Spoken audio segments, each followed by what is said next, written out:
안녕하세요. 오늘도 사연살롱을 찾아주셔서 감사합니다. 저는 30대 중반의 직장인이자 한 가정의 아내입니다. 저에게는 나이 터울이 10년 나는 여동생이 하나 있어요. 올해로 24. 얼굴도 참 예쁘고 성격도 둥글둥글하니 마음 씀씀이도 무척 고와요. 수능 성적이 전국 상위 2%에 들었을 정도로 공부까지 잘하는 엄친아랍니다. 부모님으로부터 좋은 유전자란 유전자는 다 물려받은 덕분이죠.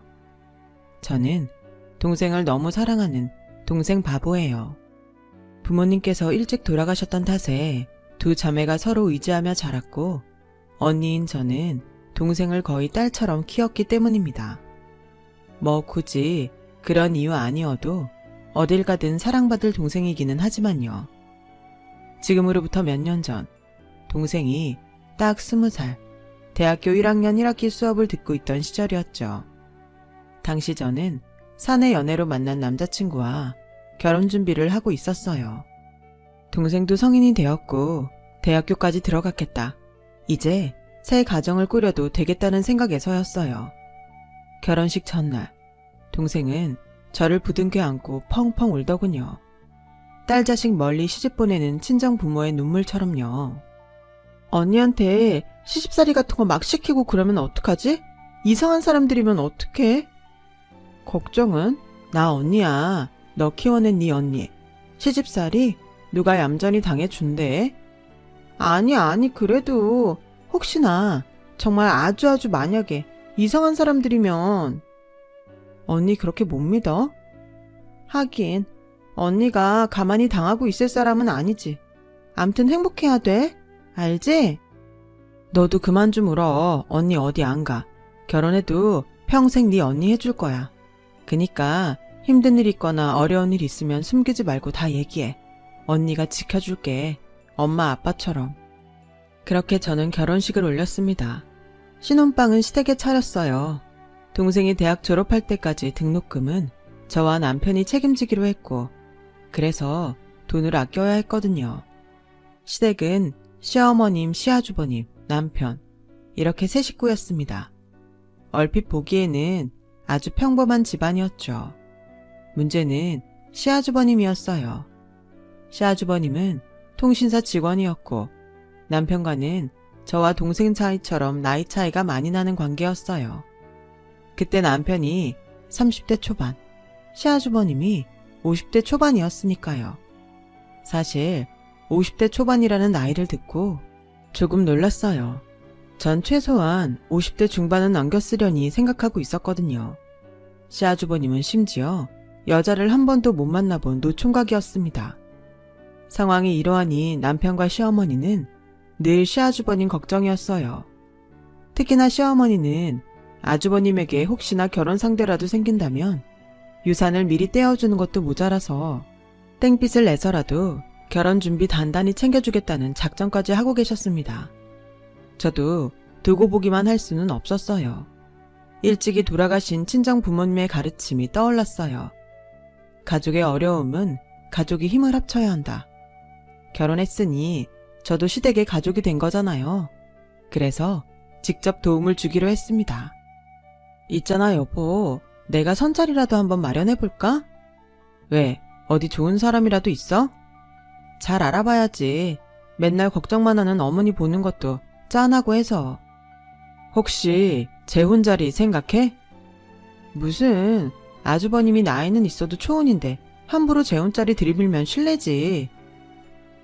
글쎄. 마음은 고마운데 잘못되면 괜히 자기만 양쪽에서 난처해질까 싶어서. 맨날 걱정만 하지 말고 일단 한번 알아보자. 좋은 인연 있을 거야.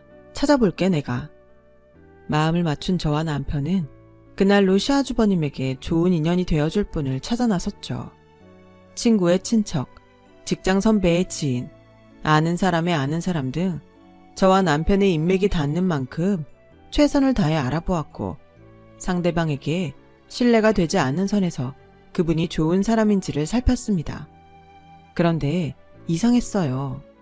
선자리를 두 손 들고 환영할 줄로만 알았던 시어머니의 반응이 영 뜨뜻미지근한 거 있죠.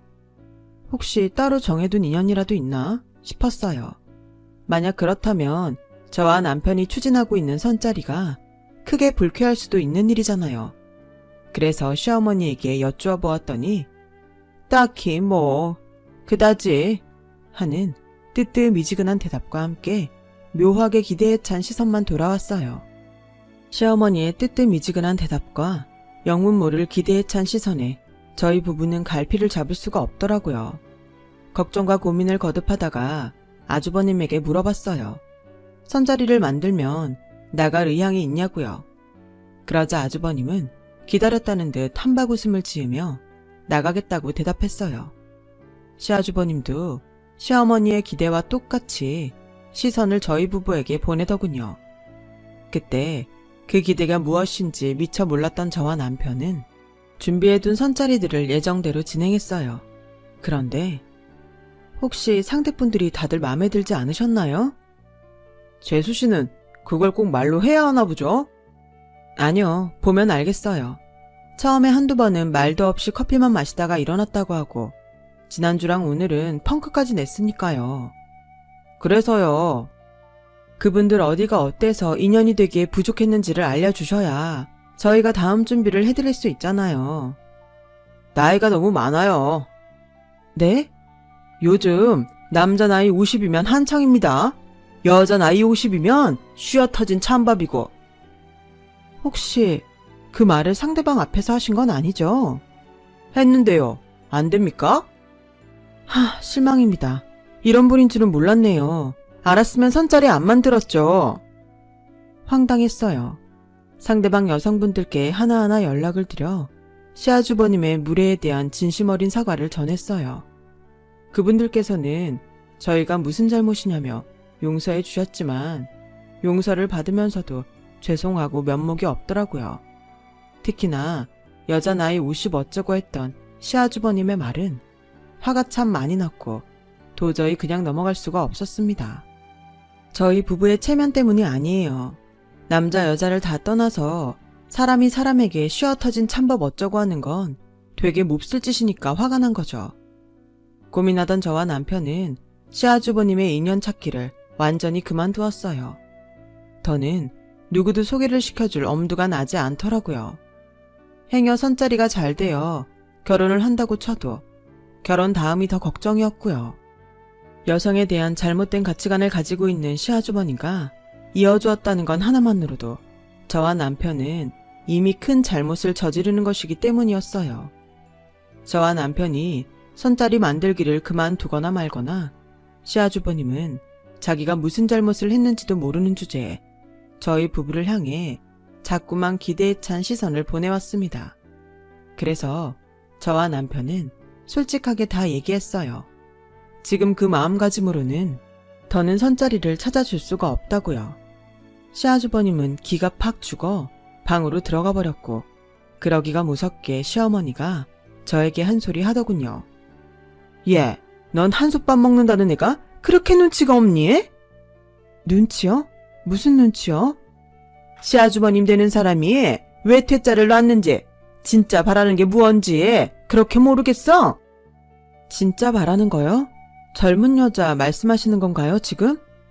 젊기만 하다고 다 되는 거야? 그럼 젊고 예쁘기까지 한 여자요? 그거 되게 많이 잘못 생각하시고 계시는 거예요. 어머님, 솔직히 시아주버님 동년배 중에서도 좋은 분 만나기 쉽지가 않은데 젊고 예쁜 여자라뇨. 욕심이죠. 그리고 여자 나이 50이면 쉬어 터진 찬밥이다. 그런 몹쓸 말이 세상에 어딨나요? 답답하기는 에이. 그렇게 다툼의 며칠이 흘러갔습니다. 시어머니가 자꾸만 눈치 없다는 핍박을 던졌지만 저는 굴하지 않았어요. 눈치가 없는 게 아니라 아주버님의 가치관이 잘못된 탓이라며 당당히 맞섰어요. 그런 가치관을 갖고 있는 사람에게는 함부로 인연을 소개해 줄 수가 없겠다고 딱 잘라버렸죠. 그러거나 말거나 시어머니의 핍박은 계속되었고 시아주버님도 수시로 뭔가 기대에 찬 눈빛을 계속 보내왔어요. 저와 남편이 아무리 더 이상의 선자리는 없다고 완강하게 잡아떼어왔자 아주버님의 기대에 찬 눈빛은 그치지를 않더군요. 아주버님은 정 그러면 자기가 알아서 할 테니 걱정하지 말라며 이상한 자신감을 보이면서도 계속 기대에 찬 눈빛을 보냈어요. 왠지 느낌이 이상했어요. 그런 아주버님에게서 불길한 기운이 느껴졌습니다. 그러던 어느 날 아주 늦은 밤중에 동생이 저를 집 밖으로 불러내었어요. 좀처럼 그런 일이 없었던 아이였는데 무슨 일이 생겼구나 싶었어요. 걱정되는 마음에 급히 나가보니 동생이 저를 마주하자마자 펑펑 울어버리더라고요. 저는 일단 동생이 마음껏 울도록 울고 싶은 만큼 다 울 때까지 걱정을 꾹 누르며 기다렸죠. 한참을 울던 동생은 또 한참을 망설이다가 어렵게 이야기를 꺼냈어요. 나 오늘 어디 갔다 왔는 줄 알아? 선짜리. 술 마셨니? 취했어? 술은 입에도 안 되는 거 알면서. 그럼 진짜라고? 너 나이가 몇인데 소개팅도 아니고 선을. 있잖아 언니. 딱 보니까 원해서 나갔던 것도 아닌 것 같고. 누구니? 어떤 미친놈이 보냈어? 너네 교수? 넌 또 그걸 나가란다고 나가니? 그럼 나보고 어쩌라고. 언니네 시어머니가 자꾸 나가라고 좋은 사람이라고 들볶는데. 순간 제 머릿속에 불길한 무언가가 떠올랐습니다. 제발 아니기를 바랐어요. 설마 했죠. 선자리에 언니네 시아주버님이 나왔더라. 짜증나. 뒤통수를 얻어맞은 느낌이었어요. 아니, 세상이 무너져 내렸어요. 하지만 일단 그 자리에서는 정신을 붙들어야만 했죠. 제가 동생에게는 엄마 아빠 대신이니까요. 동생을 지켜줄 가족이라고는 이 세상에 딱 하나, 저밖에는 없었으니까요. 그래서 저는 동생부터 다독였어요. 그 어리고 여린 것이 얼마나 놀랐던지 온몸이 너무 차더라고요. 차라리 미쳐버리고 싶은 심정이었죠. 곧 남편이 도착했고 동생은 저희 부부에게 그간 모든 일들을 들려주었어요. 아니 글쎄 시어머니라는 인간이 저희 부부의 상견례 날부터 몰래 동생에게 연락을 했다더군요. 처음에는 평범한 안부 인사 정도였답니다. 동생도 부모를 일찍 여인 자신을 향한 어린애 호의라고 생각했대요. 그런데 시간이 지날수록 호의가 아니었던 거죠. 시어머니는 동생에게 남자 이야기를 자꾸만 물었더라고요. 사귀는 남자 있냐? 이상형은 어떻게 되냐? 하는 말들로부터 시작해서 급기야는 사랑에는 나이도 국경도 없는 거다. 혹시 남자 경험은 있냐? 따위의 사랑 같지도 않은 속내를 노골적으로 드러내었어요. 쉽게 말해서 내 큰아들이 널 좋아하니 만나볼 생각 없냐는 소리였죠. 그제야 모든 퍼즐이 맞춰주었어요. 시어머니와 시아주버님이 저와 남편에게 보냈던 기대의 시선, 늙은 쓰레기 주제에 감히 내 동생을 향해 품었던 흉악한 욕심, 이어지는 동생의 말이 저의 가슴을 더 아프게 했어요. 동생이 왜 그딴 말들을 들으면서도 참았냐면요. 제 걱정 때문이래요. 행여 동생 자신이 시어머니에게 밉보이기라도 하면 그걸 핑계로 저에게 못된 시집살이라도 겪게 하지는 않을까. 그것이 두려웠답니다. 두려워서 숨기고 참을 수밖에 없었답니다. 아무리 그래도 시아주머님과의 선자리는 동생 스스로도 역겨웠던 거죠. 그래서 저에게 도움을 청했던 거고요. 언니가 하는 말 잘 들어. 너랑 제일 친한 친구 있지? 우리 집에 맨날 와서 놀던 애들. 걔들은 왜?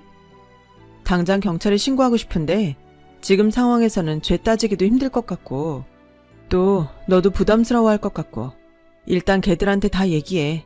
네 잘못 하나도 없으니까 부끄러워하지 말고. 그리고 같이 여행 좀 가 있어. 형부가 보내줄 거야.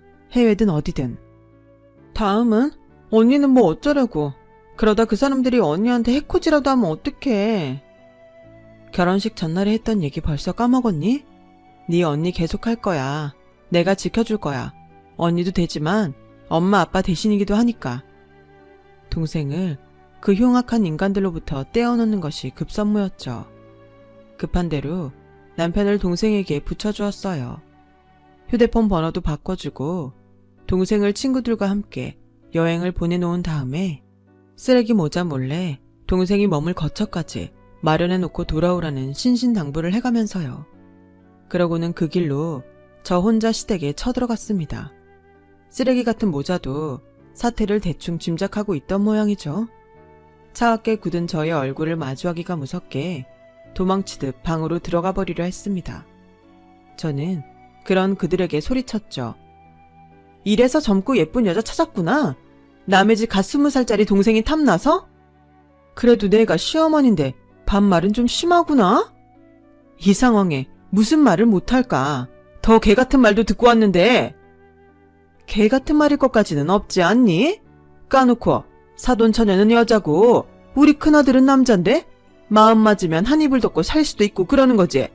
왜? 법적으로다가도 겹사돈이라는 게 있다드만. 뭐? 겹사돈? 그건 지들끼리 사랑할 때나 얘기고. 기왕 이렇게 된 거 너도 받아들여라. 손주 계획은 대학 졸업할 때까지 미루라고 당부할 테니. 닥쳐 좀. 나이 50짜리 쉬어 터진 찬밥 찌끄레기를 어디다 들이대? 꼴에 썩은 냄새 풀풀 풍기는 주제도 모르고 감히 누구한테? 나도 결정하기 쉽지 않았다. 그런데 어쩌겠니? 이게 다 부모 마음인 것을. 누가 누구 마음대로 뭘 결정했다는 건지 모르겠고 이거 하나만 똑바로 알아도 그런 걸 사람들은 보통 정신 이상이라고 그래. 부모가 아니라 미친 사람이라 그런다고. 말을 마친 저는 시아주버님, 아니 나이 50살 처먹고 쓰레기로 늙은 장병구 씨에게 딱 한마디 했어요. 야, 장병구, 길게 말할 가치도 없다 넌. 더러운 새끼. 저는 그 길로 짐을 챙겨 시댁에서 나왔습니다. 다시는 그 쓰레기 모자와 상종도 하지 않을 작정이었죠. 남편도 저의 편이었습니다. 제가 한바탕 쑤시고 떠난 뒤에 시댁을 찾아가 남편이 또 한 번 뒤집어 놓았고 의자를 확정지었죠. 제가 동생을 지키기 위해 부탁했던 임무들도 모두 완수해 주었고요. 그런 저희의 경고가 먹혀서일까요?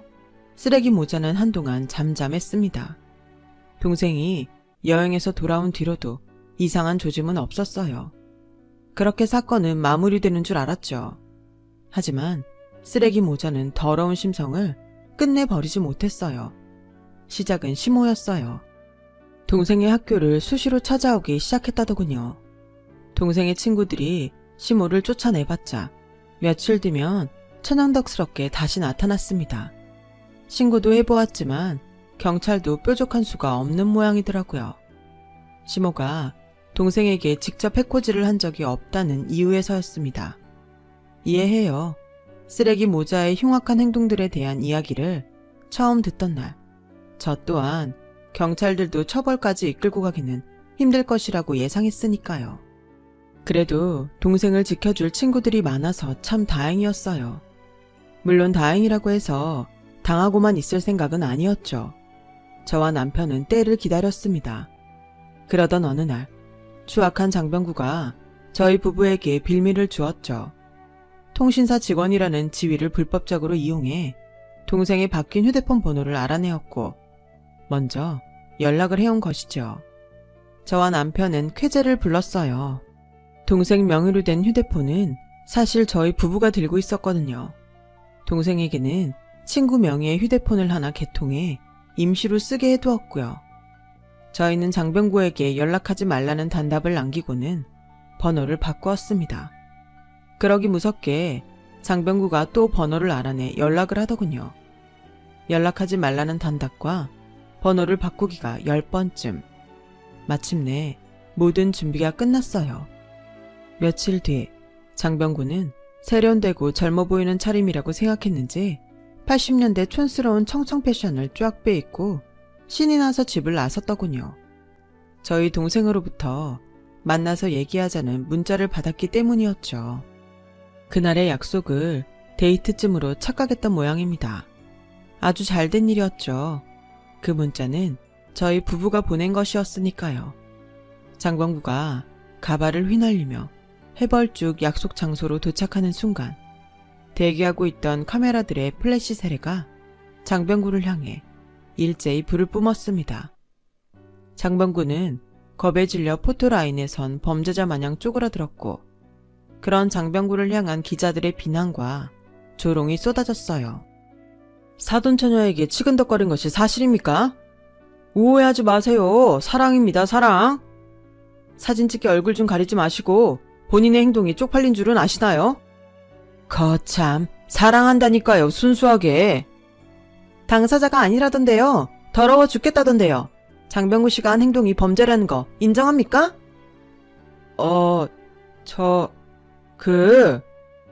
쪼그라들다 못해 체면이고 나발이고 울먹이기 시작하는 꼴이 꼴사납더군요. 하지만 거기서 멈출 생각은 추호도 없었죠. 그럼 정신병원에 진료받으러 갈 생각은 없으신가요? 오늘 패션도 딱 정신나간 노인네 차림인데. 이러지 마세요, 제발. 이거 나름 메이크업. 제가 무슨 죄를 졌다고 이러십니까? 딸뻘되는 여성에게 치근덕대놓고 잘못이 아니라고 하셨는데요. 그럼 스스로가 당당하다면 이 사실을 기사를 내도 되겠습니까? 살려주세요. 그 말을 끝으로 그놈은 주랭랑을 쳐버렸습니다. 얼마나 급했던지 휙 날아가 버린 가발을 챙겨갈 엄두조차 내지 못하는 채로요. 저와 남편은 장병구가 버려두고 간 가발을 똥유지 집는 것처럼 오만상을 찡그리며 두 손가락으로 집어 쓰레기통에 처박았습니다. 그리고는 기자들의 앞으로 나섰어요. 당연히 기자들은 기자들이 아니었고 약속 장소도 기자회견장이 아니었죠. 다들 동생의 친구들이었죠. 동생을 지켜주기 위해 저희 부부의 부탁을 들어준 고마운 친구들이었어요. 저와 남편은 감사한 마음을 가득 담은 금액을 친구들에게 전했습니다. 혹시 친구들이 부담스러워할지도 모르니 나중에 동생과 같이 맛있는 거라도 먹으러 다니라고 하면서요. 기자회견을 마친 저와 남편은 다음 계획을 위해 찢어졌어요. 저는 친구들이 찍어둔 사진 파일들을 인화했고 그 길로 시댁에 쳐들어갔습니다. 그놈은 제가 도착할 때까지도 자기 엄마의 품에 안겨 흐느끼고 있더라고요. 그렇다고 뭐 동정 따위 베풀어줄 이유는 없죠. 쓰레기 모자와 마주하기 무섭게 그들의 낯짝에 사진들을 던졌어요. 귀싸대기 때리듯이 아주 찰지게요. 사진을 본 쓰레기 모자는 아연실색이 되더라고요. 그 사진은 추잡스러운 장병구들로 가득했습니다. 촌스러운 청청 패션으로 약속 장소에 해벌쭉 들어와서 가짜 기자들로부터 각종 비난과 조롱을 당하며 범죄자처럼 쪼그라들었던 모습 그대로요. 마침내는 꼴사납게 주랭랑 치면서 가발까지 휙 벗겨지는 장병구까지 모두. 그 사진들에 아연 실색한 쓰레기 모자의 낯짝이 얼마나 우스꽝스럽던지 혹시 오줌은 안 지렸나? 궁금하더라고요. 이럴 줄 알았으면 요실금 기적이라도 가지고 올 걸 그랬다 싶었습니다. 축하해. 당신들 오늘부로 대한민국 공식 쓰레기 되게 생겼어. 그럼 여긴 집이 아니라 쓰레기통이 되는 거네. 이것이 보자보자니까 시애미 앞에서 버릇없이? 큰소리칠 상황이 아닐 텐데 지금. 하긴 눈치가 있으면 지들이 사람 새끼 아니라는 거 진작에 알아먹고 치근덕거릴 일도 애초에 없었겠지. 그깟 겹사돈 하나가 뭐 그렇게 대단한 일이라고 이렇게까지 사람을 비참하게 만들어. 비참? 착각하지 마. 아직 시작도 안 했어. 기사 나가면 그때부터 시작이지. 순간 쓰레기 모자가 무언가를 깨달은 모양인지 바닥에 널브러진 사진들을 급히 주워 찍기 시작했습니다. 가소롭더군요. 나이 50 처먹고 다 쉬어터진 찬밥꼬라지라 무식해서 모르는 모양인데 사진은 수천 벌이고 다시 뽑으면 그만이야. 그러니? 이거 참 미안하게 되었어. 용서해 주렴. 당신들 같으면 이게 용서가 될 일일까? 그래. 말만 하렴. 뭐든. 우리가 어떻게 해주면 기사 나가는 거 막아주겠니? 쓰레기답게 쓰레기처럼 쓰레기통에 처박혀서 없는 것처럼 지내. 다시는 나랑 내 동생 앞에 얼씬도 하지 말고 당신 둘째 아들도 없다 생각하면서 찌그러지라고. 내가 원하는 건 그것뿐이야. 그래. 그러자. 약속하마. 그리고 마지막으로 경고하는데 나는 거리에 쓰레기가 버려져 있다고 피해가는 쪽이 아니야. 오히려 싹 갖다가 치워버리는 쪽이지. 내가 사랑하는 사람들에게 똥 뿌리는 쓰레기라면 더더욱 확실하게. 혹시 몰라서 참고하시라고. 마침 자신의 임무를 마친 남편이 도착했습니다. 남편은 가지고 온 종이 한 장을 장병구의 가슴팍에 거친 손으로 안겨주었습니다. 그 종이를 본 쓰레기 모자는 사색이 되었어요. 남편은 저의 동생과 함께 곧장 경찰서로 이동해 아주버님을 고소했죠. 통신사 직원의 지위를 이용해 동생의 개인적인 정보인 전화번호를 불법으로 알아낸 혐의였죠. 그래요. 남편이 가져온 그 종이는 저희 동생이 아주버님을 개인정보보호법 위반으로 고소했다는 고소 접수증이었습니다. 망연자실한 쓰레기 모자는 한숨만 퍽퍽 내쉬었고 모든 작전을 성공한 저와 남편은 쓰레기통을 유유히 빠져나왔습니다. 장병구 씨는 개인정보보호법 위반으로 벌금형 처분을 받았어요. 그 사실이 직장에 알려진 탓에 해고 처리되어 지금은 백수신세가 되었답니다. 그러는 한편으로 혹시나 저와 남편이 마음이 변해 그날의 사진과 기사들을 온 세상에 공개하지는 않을까 하는 걱정에 시달리면서 지내고 있어요. 평생 안 알려줄 겁니다. 죽을 때까지 노심초사하면서 살라죠. 사랑하는 내 동생에게 불안한 시간들을 안겨준 것에 대한 벌입니다. 누구든 원치 않는 지나친 관심은 그 사람에게 괴로운 시간이고 또 범죄라는 것도 알았으면 좋겠네요. 저는 30대 중반, 동생은 20대 중반이 되었어요. 동생은 몹쓸 사건들을 겪었으면서도 대학을 조기 졸업했고 저희 부부와 잠시 함께 지내는 중입니다. 그리고 저는 이제야 한시름 덜었어요. 언니인 저의 사랑보다 더 깊은 사랑을 아낌없이 줄 남자가 동생에게 생겼거든요. 좋지 않은 일을 겪은 동생이 더 행복하게 살았으면 하고 진심으로 바라봅니다. 저의 긴 사연 들어주셔서 고맙습니다. 들어주신 분들 항상 꽃길만 걸으시길 바랍니다. 여러분, 사연 댓글에 응원과 현명한 조언 부탁드려요. 좋아요와 구독은 저에게 큰 힘이 됩니다. 오늘도 좋은 일 가득하세요.